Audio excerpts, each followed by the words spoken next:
You're listening to the Attempt Adventure Podcast, a podcast about finding adventure every day and making your life a little more interesting. From Dallas, Texas, I'm James Barrett, joined as always by my co-host, Michael Desrosiers, still in Bangkok, Thailand, but not for very long, assuming I test negative on my emergency fit-to-fly test next week. Then I should be in Dallas myself. All right. So I'm getting all my documents. I got to get my CDC form. I got to get all my immigration forms because you got to fill out all these documents now when you're landing. I got to get my fit-to-fly certificate. I have to have my negative COVID test. That's a lot of stuff to go through when the United States didn't care about COVID at all. Well, and it's even worse when I have to come back here. But I'm getting ready to go, and I'm excited. I haven't packed yet. I'm a terrible procrastinator when it comes to packing. Oh, yeah. You pack the day before, no matter how long you're going to be there. So anyway, I'll be back soon. I'll be excited to see you and hopefully have some little adventures while I'm there. Yes, sir. Well, James, you're in Texas. I'm soon to be in Texas. And today we're going to be talking about Texas, the Lone Star State, our childhood home. We're going to be talking about some of the best things to do and see and eat when you're there. Now, Texas is a pretty big state. It's bigger than a lot of countries. And that makes it a really interesting place to visit and travel to. And that's what we're going to be talking about in this episode of the Attempt Adventure Podcast. Yeah, but first, James, before any of that, did you do anything new or adventurous this week? I did. I played golf at a brand new course that's down the street from my house. Brand new to me, not brand new. But I played terribly. I'm not very good at golf. But it's in like a little nature preserve type thing. It's very nice, very pretty, and it was a good time. Cool. I like the idea of golf. I took 2 semesters of it at college, but I'm worse than you are because we've played together. And for whatever reason, it was just a bad day. My dad and I were playing, and I think about 4 holes in, we decided we weren't going to keep score anymore. We just put check marks. I become embarrassed if I keep score. But anyway, so not super exciting, but new, and it was fun. That is really fun. Very cool. Got some fresh air, saw some greenery, which is always nice. A lot of geese for some reason. I want to say hundreds, but that sounds like a lot. Really? At least 100 geese. Wow. That's when you said a lot of geese, I was thinking like 12. 12 no, like geese seems like 100 a lot geese. of geese. Wow. They were just like walking around, and geese are terrifying. For those of you that don't know, Canada geese, they are evil. They are full of hatred and rage, and they will attack you for no reason. Or for a reason, because it's fun, and it warms their evil little hearts to do so. And it's annoying because they're kind of adorable. A creator made them adorable and like fuzzy, and they make cute little honks, but they are evil. They are like if a cobra had wings. Yeah, no, they are not ducks. They are not ducks. Ducks are cool. They're both water birds. They look kind of similar. They are not the same bird. Geese are huge and evil and will attack you. They are very strong. Sometimes they bring down airplanes. They do. Into the Hudson. See, I have a theory that Sully Sullenberger, which is a ridiculous name, he definitely milked the whole hero thing for a long time. Well, I thought you were going to say, I have a theory that the geese brought down the plane on purpose because they're so... Oh, man, that's a good one, though. So evil. Yeah. I was going to say he hit them on purpose because they're evil. Which is geese. Oh, wow. Oh, yeah. When we record in my morning, it is goofier. Anyway, enough about geese. Stay tuned for our brand new podcast, Goose Talk. We're just talking about geese for an hour. There's 1 episode, and that's all you get. Oh, man. Anyway, so, I played golf. That was my new thing. What about you? What did you do this week? Well, I hate to bring it back to birds, but, last week we talked about birding, and I watched that movie, The Big Year, with Steve Martin and Jack Black and Owen Wilson. It was really good. It's not like a I mean, it's funny. It is definitely a comedy. It's very lighthearted, but it's not like a laugh out loud kind of comedy. It's a comedy in the same vein as like The Secret Life of Walter Mitty. It's very inspiring. You know what I liked about it? It was not mean-spirited at all. A lot of comedies can be a little bit mean-spirited. This was like the most wholesome, like nice movie. It was just three guys looking at birds. So I watched that, and as much as we joked about birding last week, I thought, oh, that looks kind of fun. So I did a little research, bought the bird guide, had it sent to my parents' house. It's waiting for me there. And then my fiance and I bought a nice pair of binoculars, like a decent pair of binoculars. Nice. And I'm going to be trying to identify some birds when I'm in the U.S. So it's more just like research into an adventure that I would like to try. But I watched the movie, got the book, got the binoculars. So yeah, it's a start into a new type of adventure. I don't know how serious I'm going to be about birding. I don't imagine myself to be like a legit bird watcher like some of these guys. But it's cool, you know, and birds are cool. Birds are cool. Maybe not geese. Cool. I do have an announcement here. Got in touch with our friend Adam from As Adam Goes. We asked him a couple weeks about the Tato sandwich and what flavor you're supposed to use, and he sent me a message back. He said, yeah, the original Tato sandwich is cheese and onion. You can, of course, use any other flavors, but the OG one is Tato cheese and onion flavor. So there you go. Butter, cheese and onion crisps. White bread. See, that sounds good. I'd eat that. Yeah, so... See, in the U.S., we don't have cheese and onion. We have sour cream and onion. Mm-hmm. Which, I mean... Probably similar. Sour cream is kind of cheesy, Cheese-ish. I guess. It's, you know. Made of the same ingredients, technically. So, but there you go. I think maybe a sour cream and onion chip would be good on that. I can imagine that going well. Yeah, and I'd eat that. There's a new line of Lay's potato chips here in Thailand, and they are street foods around the world. There's one from our own homeland, the United States of America, cheeseburger flavored. Oh, no. Is it good? And I got to tell you, James, they're pretty good. It tastes like a cheeseburger? I mean, as much as a potato chip can taste like a cheeseburger. Yeah, they try that.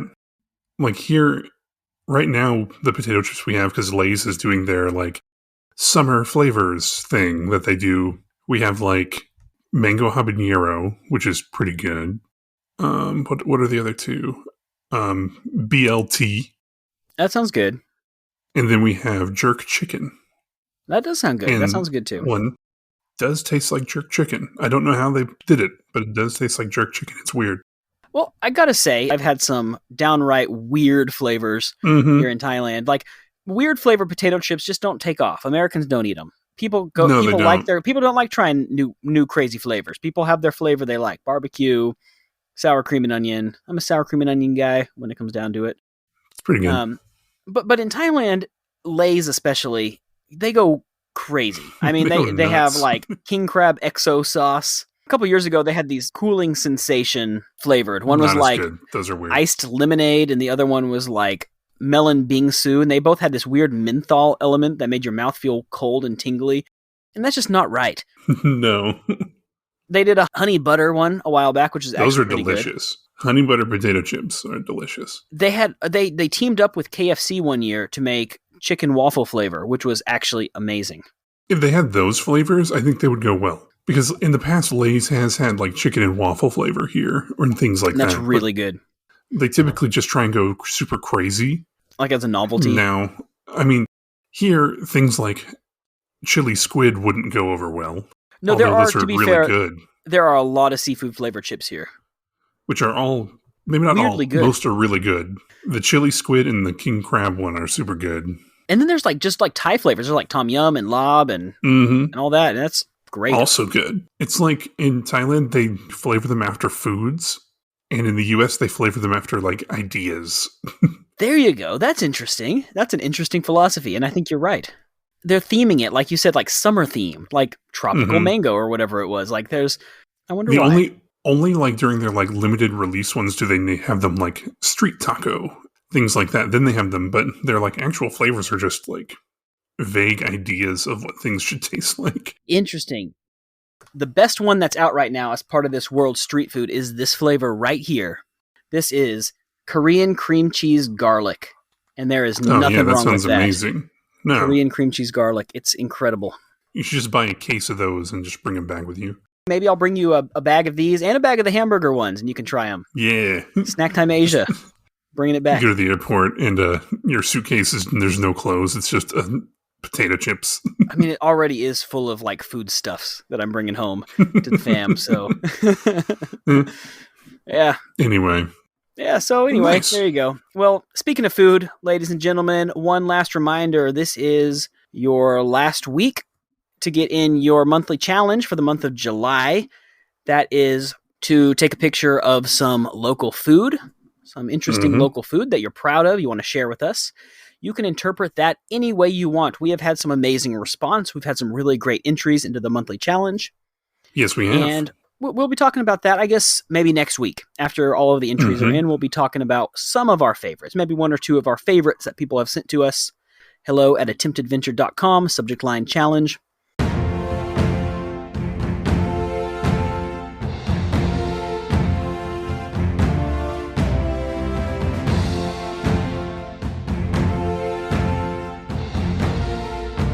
In this episode, we're talking about travel in our own home state of Texas, a place that we both know and love. We both know pretty well on account of having lived there for a lot of our lives. You for most of your life, except for 1 year, I guess.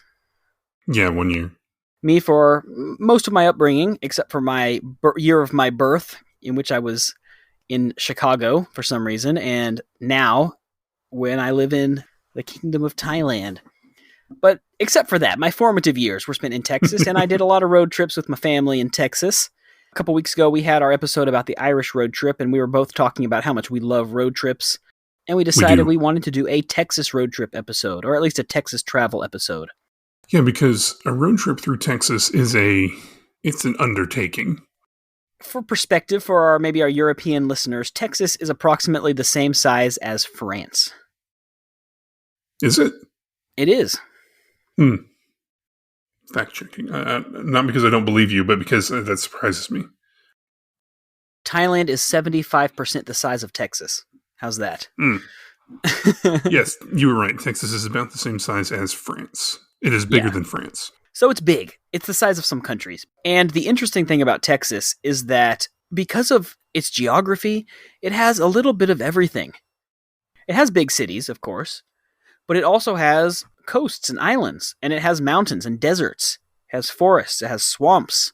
It gets real cold in the north, real hot in other parts of it. It's a massively diverse state. It's got a lot of cool stuff to see. Because of this diversity, it has also a lot of diverse, culture in it. Oh, Basically, each region, and we've split it up into 5 regions, which is about right. East Texas, North Texas, West Texas, Central, and South. And all are very, very different. Geographically, culturally, culinarily, in every way. Yeah, and today we're going to talk about 3 of the 5 regions of Texas. We're going to break those up into East, North, and West, talk about those today. And then next time we're going to talk about Central and Hill Country, and then the South Texas / the Gulf Barrier Islands. Yeah, so this is going to be a lot of fun, and let's get to it. Awesome. Here we go. So I think, James, let's start with each region. Let's give an overview of the region, and then let's talk about some interesting things to do and see in that region. Yeah, and definitely. If you don't mind, can we start with, I'm sorry, maybe the least interesting region, East Texas? I mean, you can argue with me if you disagree with that. You can disagree. I mean, it's definitely the least happens there. However, it is very pretty. It is, but I actually had trouble finding interesting stuff to put on the list. Yeah, there's not a ton. As you start going to East Texas, the first thing you hit are piney woods. There's just huge swaths of forest and piney woods, and sort of as you keep going further, that sort of starts turning swampy. Right, as you get closer to like Louisiana. Mm-hmm. There's not a lot of towns. There's not really any big cities in East Texas. There's...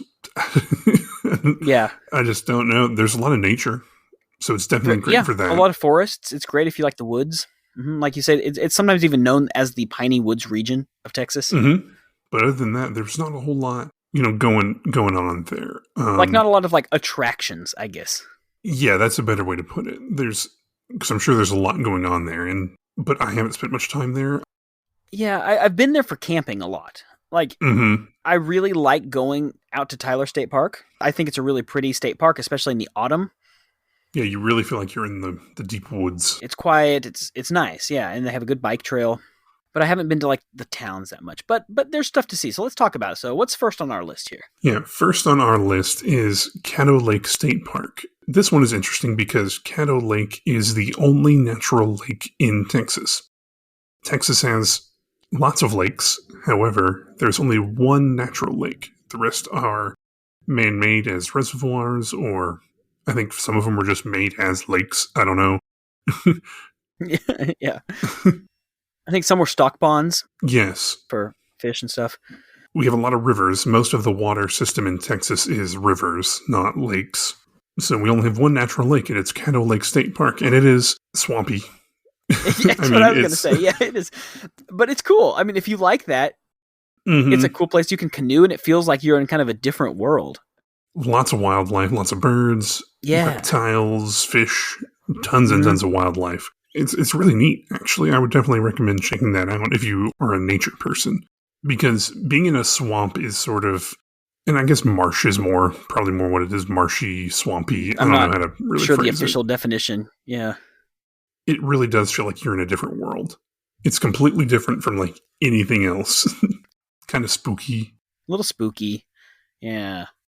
I will say that if you're going to East Texas, I would definitely try to go in the autumn or winter. I think autumn is the best in East Texas. I mean, in general, autumn is probably the best in Texas. Yes. But East Texas, you definitely want to avoid the spring and summer because it's going to be real humid. And it's just unbearable. Yeah. I have something else on here, and that was the Texas Rose Festival and the Tyler Rose Museum. Because apparently Tyler is like the only place in Texas that has really like a rose horticulture industry. I'm not sure if industry is the right word, but apparently they're famous, in fact, world famous for their roses. So if you are into plants and if you're into flowers, that would be an interesting place to check out. Tyler itself is a cool little town. It has art museum and stuff like that. I haven't really spent much time in the town, I have to admit. So if anyone is listening from Tyler, let us know. Maybe write in. Yeah, because we don't know anything about it. Sorry, guys. Except your state park, which I really like. I really like Tyler State Park. It is very nice. That's where the raccoons ate our cobbler. It is. They're thieving raccoons. Do you have anything else in the East Texas region? No, I also struggled. When I looked up things to do and stuff like that, a lot of it was go camping, go to Caddo Lake, go to Tyler. Right. There's not a ton. Yeah, but a lot of nature, a lot of camping, and that's kind of what you would do out that way. Camping, fishing. Anything with nature, animals, wildlife, that kind of thing. Great. Probably hunting if you're into that kind of thing. Yes. All right, James. A little nearer and dearer and closer to our heart is North Texas, which we also paired up with the Panhandle region, which is different, but we're grouping them together. Yeah. The Panhandle probably would be like, we're the North Texas, because that makes sense. But we call the DFW area North Texas. North Texas. And this is where we grew up. The Dallas-Fort Worth region is... it's basically one huge city.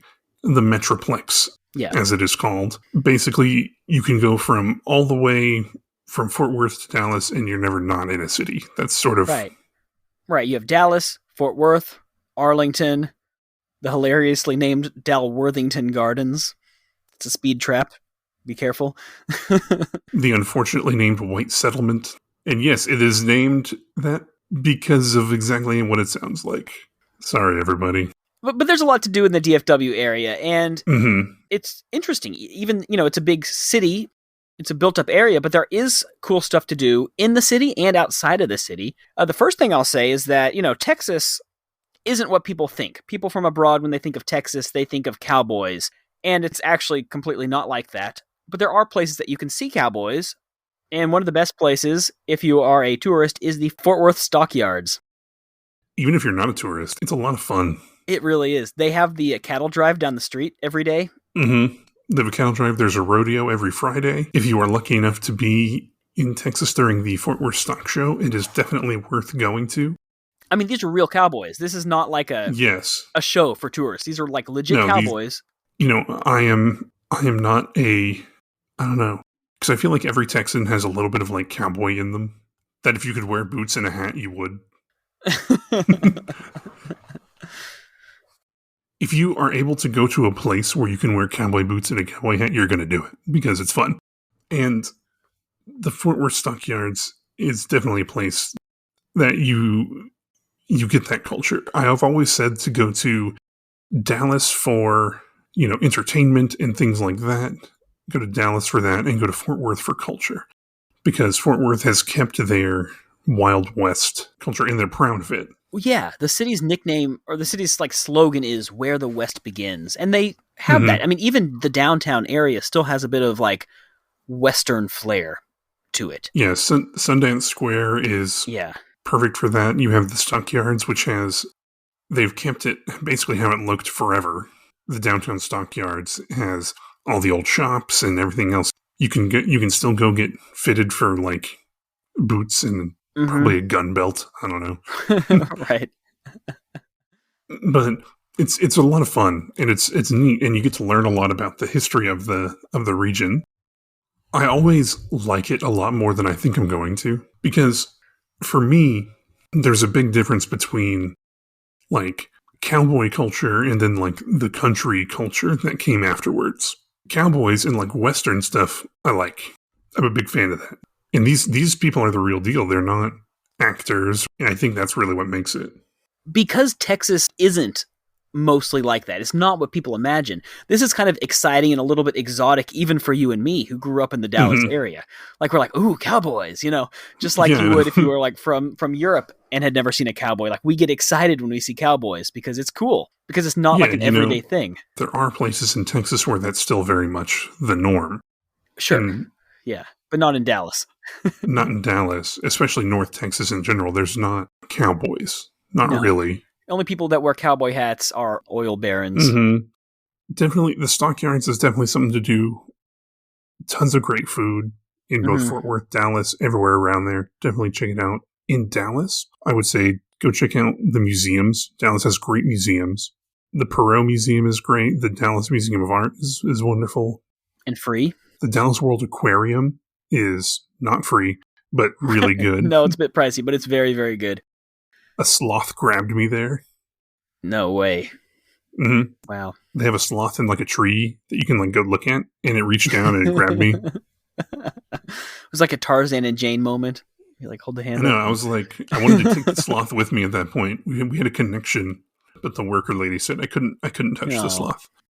I was like, can I at least hold it? It chose me. What would I do if I brought home a sloth? Just what does it eat? I don't even know. Well, for one, I'm not sure your fiance would be super happy with you. This was a long time ago, so I would have just still had... I would have been that guy with the sloth when I met her. In which case, you probably would not be engaged right now if you were that guy with the sloth. Like, maybe. She doesn't really like sloths. Can the guy with the sloth get a girlfriend? I mean, let's be honest. It's kind of like the guy that walks around with the big snake. I mean, and I have a snake. He's cool. He's chill. Yeah. But he's small, so... He's been on my shoulder before. He's great. But no, I don't know the guy with a sloth could get a girlfriend. If you're like, they're like, do you have any pets? You're like, yeah, I have a sloth. You're like, what? Yeah, no. You're either going to, okay, that's either going to completely derail anything you're trying to do or get you a girlfriend. There's two options. Anyway, so that's sort of our region. It's great for nightlife, great for entertainment. Yeah, I would say museums. Museums. The Kimball Art Museum in Fort Worth is really good. Mm-hmm. The Perot Museum, the Kennedy, the Sixth Floor Museum. A lot of people travel to Dallas just to go to the Kennedy Assassination Memorial and the museum, which is very good. See, I haven't been there. I've lived here a long time and I haven't been there. Definitely check it out. You can take the train, the TRE, between the two cities, and that's a fun experience just in and of itself, riding the TRE between Dallas and Fort Worth. Yeah, the Trinity River Express is a fun train. The rest of the public transportation, not as good. But I mean, it'll get you there. It'll get you there, but just don't expect a lot. It's fine. Anyway, what's next on our list? Next, I had Dinosaur Valley State Park in Glen Rose, Texas. You can drive out that way, wave hello to the nuclear power plant. Yeah, you'll end up at Dinosaur Valley State Park. So if you are into paleontology, It's a really cool place because there's this riverbed, and there are legit dinosaur footprints that have been fossilized in the riverbed, and you can just walk right up to them, look at them, put your hand in them if you want to. I mean, they're just right there. You can like touch the history, and it's really cool. Yeah, they have a good visitor center with all this stuff about it.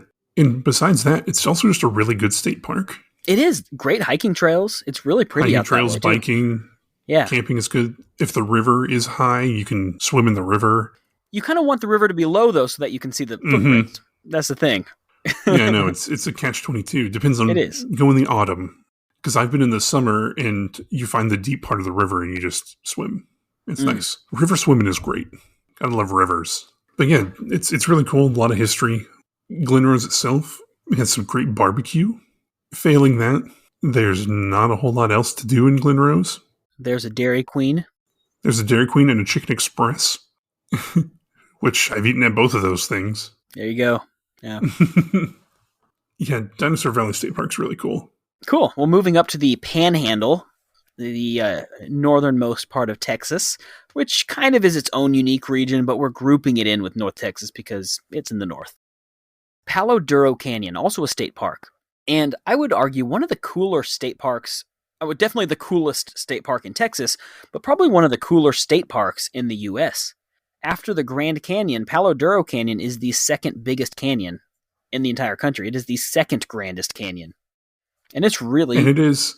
Cool. It's impressive. Awesome. Yeah, it is impressive. It is about an hour north of Lubbock or so in the aptly named Canyon, Texas. Yeah, it's near Amarillo. Near Amarillo. And it is, I think it should be a national park, personally. I believe it should be a national park. It is impressive enough and cool enough that it would definitely deserve a spot as a national park. If White Sands can be a national park, then Palo Duro can be a national park. Not taken away from White Sands. White Sands is cool, but... I think that Texas doesn't want to give it up. I think that they want to keep it a state park. I think that's really what it is. Great camping. Even better hiking. And you go up there, and some of the best hiking is off-trail. Because there's not a ton of thick woods and things like that there. No, it's real easy to explore. And so you can explore it, and you can climb up a canyon, which is arguably don't do that. But if you can climb up and stand on the rim, it is very, very impressive.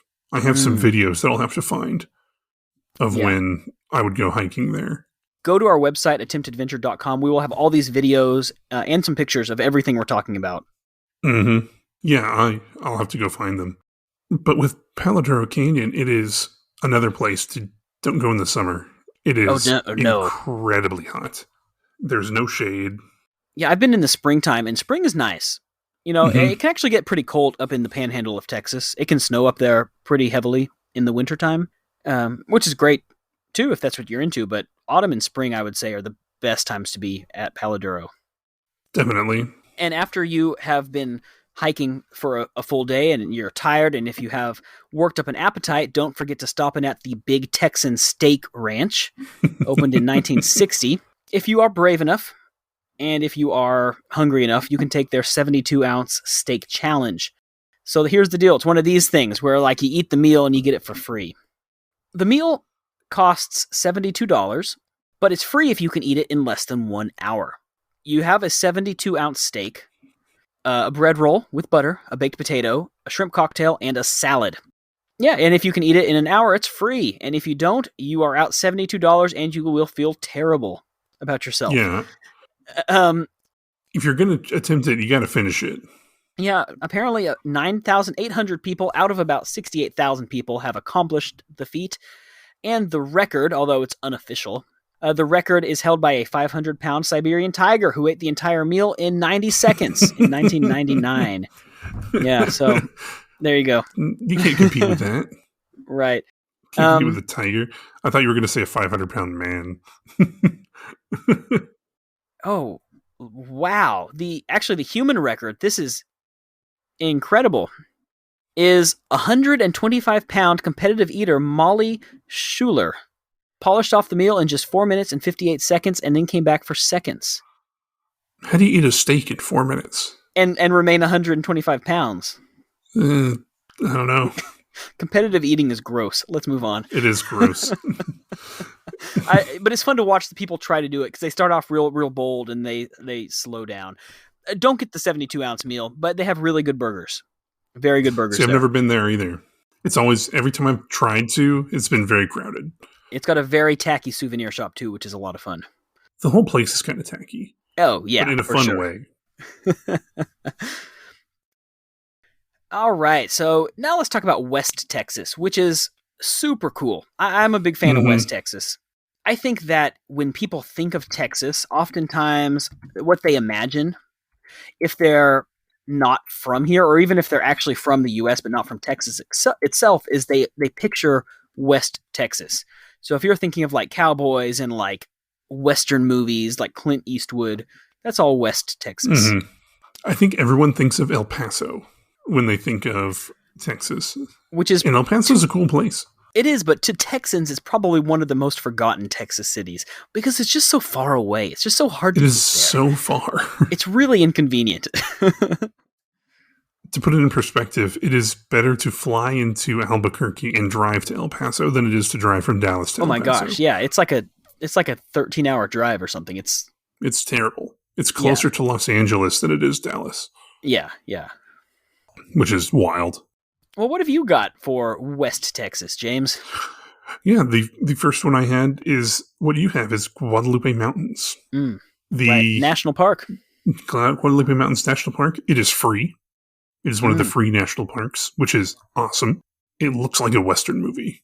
Yes. And it's awesome. It's so great there. We've been there a couple times. Mm-hmm. When we were there, we were not prepared to do the hike. No. But it is a cool hike. Yeah, it is the highest point in Texas, which for those of you in states with mountains is not impressive, but for us it is. Yeah, it's... How tall is it? Not very. I mean... I didn't look it up. But there's a great viewpoint at the top.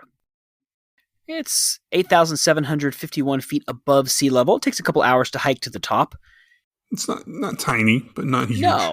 No, it says part of the Guadalupe Mountain Range in southeastern New Mexico and West Texas.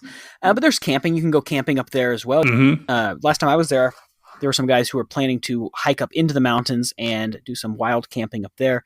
Great place for it. Do watch out for mountain lions. Yeah, mountain lions, snakes, scorpions, all the desert critters. If you're not prepared to do the hike to the mountain, there are some cool hiking trails down below as well. Some really nice scenic trails that take you through the West Texas scrub, I guess you could call it. And I love things like pine forest and things like that, like up in the mountains and things like that. But there's something about scrub. It's interesting. It's kind of alien too. Yeah. Like the plants look weird, don't they? Like desert plants. They look weird. And I have pictures of that too when we were there. That's a place that you and I have been together pretty recently with our girlfriends at the time, fiancés now. Yes. It was really cold when we were there too. Maybe don't go in the winter. It's really cold out there in the winter. Everyone, you think Texas is hot. Guadalupe Mountains in like December or January. It's really cold. Really, really cold. Yeah. It's a rough place. It's hot during the day. It's cold at night. It's very much a desert. You got to be prepared for that. And we were not. No, so we did not do the big hike, but we did visit it, and it's cool. They also have it's a very small museum, but it's a good museum at the park headquarters, kind of about the animals and stuff that you'll see out there.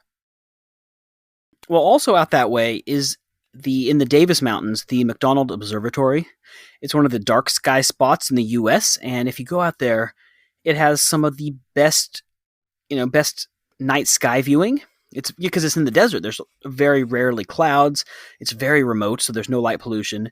And it's got one of the big national observatories out there. And you can take a cool tour. You can actually, look through the telescope. You can go up there for night visits and night experiences and things like that.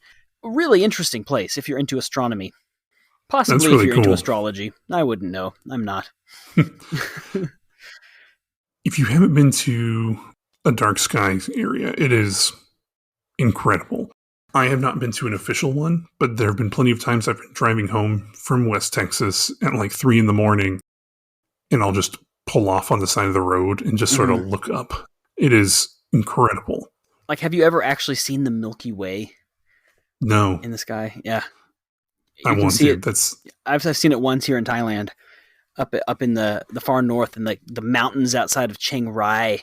It's insane to see it. Like you think like growing up in Dallas, you could see stars. Like I never thought, oh man, it's not like New York where you don't see anything. You know, we had stars in the sky, but if you're actually out at a dark sky place, it blows your mind. It's crazy. You don't realize how many stars are out there, and it makes you feel kind of sad, to be honest, because most people will never see that. Mm-hmm. And you think that's what people used to see every night. It's crazy. It's insane to think if I had a time machine, I would love to go back to the U.S. before the white man came. Before white settlement.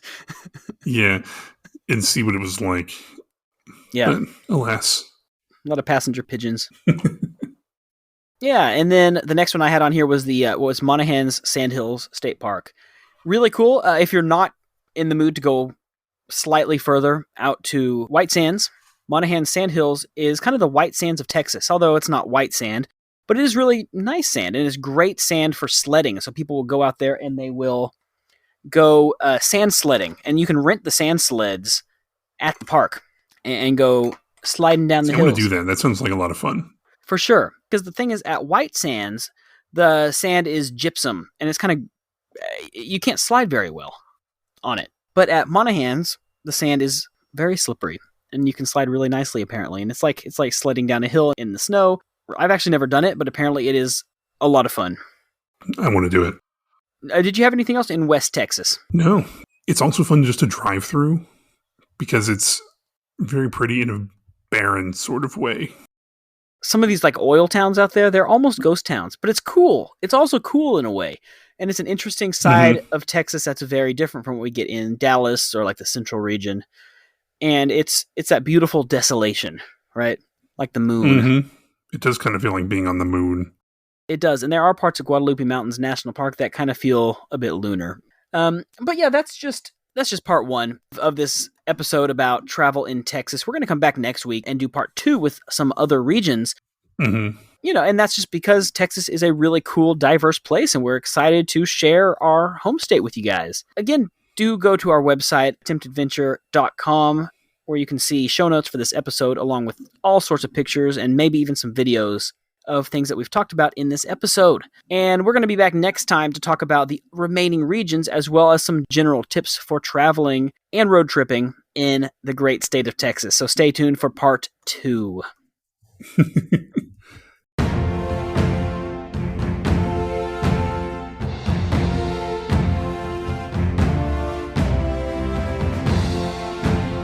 Time for our favorite segment, Adventures in the News. And this week, sir, it is your turn. What have you got for us?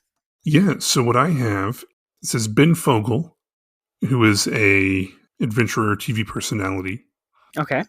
Recreates travel adventures from home under coronavirus lockdown. Oh, he says, we went dog sledding, went on safari, horseback riding. He skied across Antarctica. Basically what he does is he sets a tent up in his living room, and he got a sled, and he tied his dog to it. Okay. and was just sitting there pretending the whole time. He set up a bunch of stuffed animals on his lawn and drove past it on a Jeep and called it a safari. Oh, fun. Okay. It's sort of one of those things where he's definitely making the best outfit. I like that. I like hearing about how people are doing their best right now to try to have these adventures when they can't get out. It's not easy. He's having a good time. Yeah. It says he teaches survival skills from his children's treehouse. That's awesome. I have a lot of respect for that because it's not easy right now. Still not easy. I saw that and thought it was fun. Yeah, that is really fun. A lot of people can't get out right now. And so maybe for fun, buy a green screen and green screen yourself onto places and just making funny Instagram. We could do, James, when I come in and meet you, we could even do an Instagram or a Facebook Live where we pretend that we're on an adventure as a promotional stunt for this podcast. That's funny. Like we'll be in Colorado, but we'll be pretending that we're... Oh, man. That's really fun. Yeah, I think it's important for people to understand that even when you can't get out, you can still do things to Right. have fun, because I can guarantee you this guy had fun. Oh, yeah. It's not the same, but it's definitely fun, and it's something that I've been bad about. I've been sort of complacent in thinking, well, I can't really get out and do anything, so I'm just going to be lazy. But you don't have to be. So, I want anybody listening to this to write in. Tell us how you've been entertaining yourself or keeping sort of your adventure spirit going during this whole time. That is super cool. I want to try to do something like that. I want to try to do that. I mean, I've been kind of going a bit stir crazy this year, locked down, as have, I'm sure, a lot of people. And it's tough living in a studio apartment in that time. So, I think that I might try to do something like this at some point. Maybe I do need to get a green screen.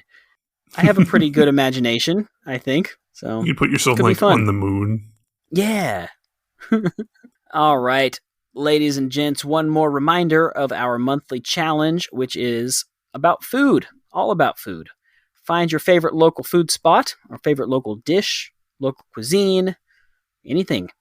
Send it to us in an email, hello@attemptedventure.com, subject line challenge. We're going to be talking about our favorites in a week or so, and we look forward to hearing what you've got to share with us. You can also find us on our website, attemptedventure.com, where you can find show notes as well as pictures of all the places, all of them that we talked about in this episode. So do check that out. I think the website looks great. We finally got a sidebar. That was a lot of fun to set up. I enjoy doing that. You can also find us on Facebook, Instagram, or YouTube, Attempted Venture. I still have not bothered getting the Twitter unlocked. I might get around to that. Attempt Pod. But, that's, how that goes. That's all right. Well, ladies and gentlemen, thanks as always for listening. If you go to Texas, I hope you keep us in mind. I hope that this podcast at least inspires some of your adventures. So, ladies and gentlemen, thanks again for listening, and until next time, keep adventuring.